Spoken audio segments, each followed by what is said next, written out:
Yeah, so the options for refractory metastatic colorectal cancer, that means that have progressed to or are intolerant to fluoropyrimidine, oxaliplatin, irinotecan, anti-VEGF therapy, and anti-EGFR in the case of RAS wild-type patients. So in this context, the options are basically three. First, Regorafenib, another multi-kinase inhibitor, demonstrated in the CORRECT study that it improves survival over placebo. The magnitude of the effect is not great, and there are some issues with the tolerability, particularly in terms of fatigue and of diarrhea. Because hypertension, we know how to handle it. It's not something that impacts so much the quality of life of patients.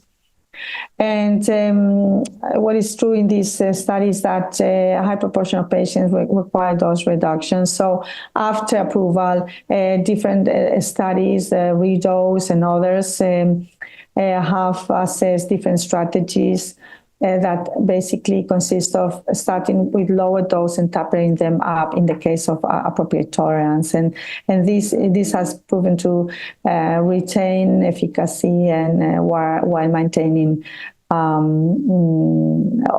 improving the tolerability. So that's Regorafenib.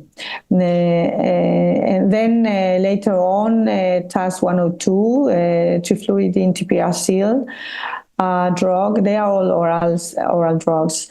Also demonstrated in the RECOURSE trial versus placebo in the refractory setting. In this case, about 17% of patients had received prior Rego because it was already approved. Versus placebo, it demonstrated an improved overall survival and progression-free survival. The toxicity profile of TAS-102 is different because it's not a cytotoxic drug, is not a TKI, and so basically it's neutropenia, myelosuppression, not very common infectious complications. But you may encounter, or you may to take this into account if you have a patient with somehow limited bone marrow reserve or recurrent infections for whatever reason.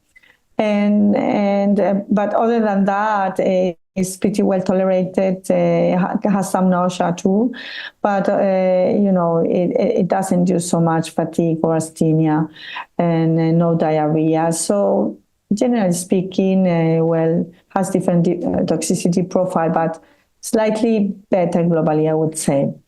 But on top of that, last year, the Sunlight study demonstrated that adding Bevacizumab to TAS-102 versus TAS-102 monotherapy really improved survival in a very significant and clinically relevant way. And so this really has become the new standard, the new universal standard in the third-line setting, TAS-102 and Bevacizumab. Unless otherwise contraindicated for whatever reason.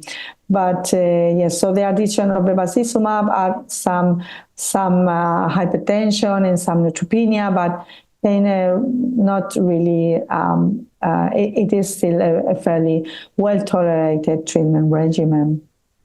And then, this more recently, the FRESCO-2 study that I just commented on before, has been approved this year for the treatment of patients that are refractory to fluoropyrimidine, oxaliplatin, irinotecan, bevacizumab, anti-EGFR, RAS wild type, and then that have progressed to or are intolerant to, this is important, either TAS-102 and or Regorafenib.